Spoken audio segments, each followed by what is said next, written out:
Jawabannya, Tidak. bagaimana sih makhluk sekecil bakteri bisa bertahan hidup, bisa bergerak, bahkan bisa bereproduksi? Jawabannya ada pada struktur internal dan eksternal. Kami dari kelompok 2 sel prokaryotik akan mengajar teman-teman untuk menelusuri 9 bagian penting dari sel prokaryotik yang menakjubkan ini.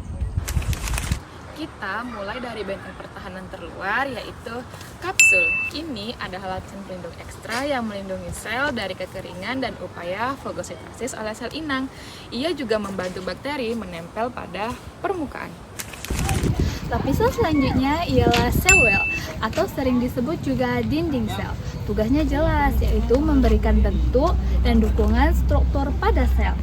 Yang paling penting, mencegah sel pecah akibat tekanan osmotik internal yang tinggi.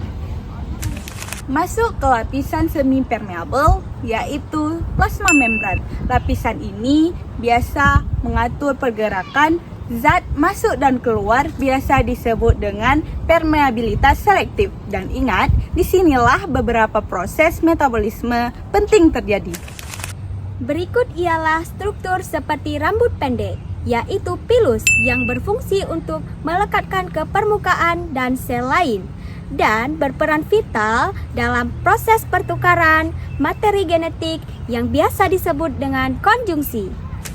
Dan inilah mesin penggeraknya, disebut dengan flagel, berstruktur panjang seperti cambuk yang berfungsi sebagai alat pergerakan atau motilitas bakteri, memungkinkan mereka mencari nutrisi atau menjauhi zat berbahaya. Kita masuk ke cairan semi kental. Di dalam membran plasma ada sitoplasma. Ini adalah tempat sebagian besar terjadinya sel metabolisme. Aksi-aksi kimia terjadi di sini. Fokus ke pusat kendali. Area yang tidak dibatasi membran, tempat materi genetik utama berada ialah nukleoid. Ia mengandung instruksi untuk semua fungsi sel. Lanjut ke pabrik protein. Ribosom bertanggung jawab atas sintesis protein berdasarkan dari instruksi DNA. Yang terakhir, ada molekul DNA kecil circular independent yang disebut dengan plasmid. Ini seringkali membawa gen tambahan seperti keunggulan resistensi terhadap antibiotik. Hal ini yang menyebabkan bakteri itu sulit untuk dibasmi.